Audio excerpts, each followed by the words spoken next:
دجال زمین کا سب سے بڑا فتنہ ہے۔ صحیح مسلم کی روایت میں ہے، عمران بن حسین کہتے ہیں میں نے رسول اللہ صلی اللہ علیہ وسلم کو فرماتے ہوئے سنا، آدم کی پیدائش سے لے کر قیامت کے قائم ہونے تک دجال سے زیادہ کوئی بڑا فتنہ پیش نہیں آیا، یعنی سب سے بڑی مصیبت ہوگی زمین والوں کے لیے، سب سے بڑی ٹرائل ہوگی۔ ہر نبی نے اپنی امت کو دجال سے ڈرایا تھا۔ عبداللہ بن عمر رضی اللہ عنہما کہتے ہیں کہ جب رسول اللہ صلی اللہ علیہ وسلم نے حجۃ الوداع کیا تو لوگوں کو خطبہ دیا، مسیح دجال کا تفصیلی ذکر کیا۔ یہ کب کیا؟ حجۃ الوداع میں۔ یہ حجت لفظ نہیں، حج ہے، حجہ۔ پھر فرمایا اللہ نے جس نبی کو بھی بھیجا اس نے اپنی امت کو دجال سے ضرور ڈرایا ہے۔ نوح علیہ السلام نے بھی اپنی امت کو ڈرایا تھا، اور ان کے بعد بھی تمام انبیاء ڈراتے رہے ہیں۔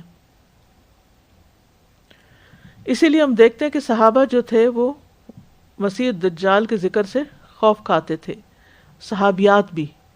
ازواج مطہرات دجال سے ڈرتی تھیں۔ مسند احمد کی روایت میں حضرت عائشہ کہتی ہیں ایک مرتبہ رسول اللہ صلی اللہ علیہ وسلم میرے پاس تشریف لائے تو میں رو رہی تھی۔ آپ نے مجھ سے فرمایا تم کیوں رو رہی ہو؟ میں نے عرض کیا یا رسول اللہ مجھے دجال کا خیال آ گیا تو میں رونے لگ گئی۔ تو رسول اللہ صلی اللہ علیہ وسلم نے فرمایا اگر دجال میری زندگی میں نکل آیا تو میں تمہاری اس سے کفایت کروں گا، اور اگر وہ میرے بعد نکلا تو یاد رکھو کہ تمہارا رب عز و جل کانا نہیں، یعنی چونکہ وہ خدائی کا دعویٰ کرے گا اور لوگوں کو ایسی ایسی ان یوزول چیزیں دکھائے گا کہ لوگ اس سے متاثر ہو کر اس کو خدا سمجھ بیٹھیں گے۔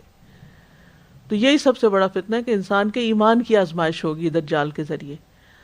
تو تم یہ نشانی یاد رکھنا کہ جو ایک آنکھ سے کانا ہے وہ الہ نہیں ہو سکتا، خدا نہیں ہو سکتا، تو اس لیے تم اس کو رب نہیں ماننا۔ تو جو اس کو رب نہیں مانے گا اس کے ساتھ وہ برا معاملہ کرے گا، لیکن یہ ہے کہ اس کا ایمان بچ جائے گا۔ اسی طرح نبی صلی اللہ علیہ وسلم کی زوجہ ام سلمہ سے روایت ہے، وہ کہتی ہیں کہ ایک رات میں نے مسیح دجال کو یاد کیا تو مجھے نیند ہی نہ آئی، یعنی اتنا خوف محسوس ہوا۔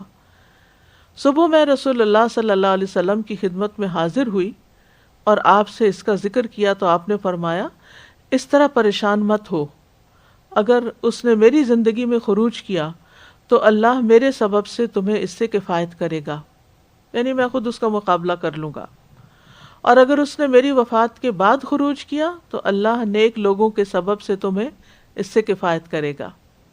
پھر فرمایا ہر نبی نے اپنی امت کو دجال سے ڈرایا ہے اور میں بھی تمہیں اس سے ڈراتا ہوں، یقیناً وہ کانا ہے اور اللہ تعالیٰ کانا نہیں ہے، وہ زمین میں چلے گا اور زمین اور آسمان تو اللہ کی ملکیت ہیں۔ خبردار رہو دجال کی دائیں آنکھ پھولے ہوئے انگور کی طرح ہے، یعنی جیسے انگور ہوتا ہے گرین انگور، تو اس طرح وہ آنکھ سے باہر ہوگی، باہر نکلی ہوئی ہوگی۔ پھر یہ بھی ہے کہ نبی صلی اللہ علیہ وسلم کی امت میں دجال کا خروج ہوگا، کیونکہ آپ کی امت آخری امت ہے اور اسی میں ہی یہ خروج ہوگا۔ آپ نے فرمایا، صحیح مسلم کی روایت ہے، یخرج الدجال فی امتی، کہ دجال میری امت میں نکلے گا۔ پھر اسی طرح یہ ہے کہ ہر شخص کو خود اس کا مقابلہ کرنا ہوگا۔ نواس بن سمان کہتے ہیں کہ رسول اللہ صلی اللہ علیہ وسلم نے دجال کا ذکر کیا تو فرمایا میں تمہارے بارے میں دجال کے علاوہ دوسرے فتنوں کا زیادہ خوف کرتا ہوں، اگر وہ میری موجودگی میں ظاہر ہو گیا تو تمہارے بجائے میں اس کا مقابلہ کروں گا، اور اگر میری موجودگی کے علاوہ ظاہر ہوا تو ہر شخص خود اس سے مقابلہ کرنے والا ہوگا، اور اللہ ہر مسلمان پر میرا خلیفہ اور نگہبان ہوگا، یعنی اللہ تعالیٰ پھر اس کی مدد بھی فرمائے گا، یعنی جو دجال کے سامنے ڈٹ گیا اور اس کی باتوں میں نہ آیا تو اللہ تعالیٰ اس کو کفایت کریں گے۔ پھر اسی طرح اس کی جو نشانیاں ہیں اور آنکھ کے علاوہ، تو رسول اللہ صلی اللہ علیہ وسلم نے فرمایا میں یہ بات دجال سے بھی زیادہ جانتا ہوں کہ اس کے ساتھ کیا ہوگا، یعنی نبی صلی اللہ علیہ وسلم دجال کو اس سے بھی زیادہ جانتے تھے، یعنی جتنا دجال اپنے آپ کو جانتا ہے کہ وہ کیا کرے گا۔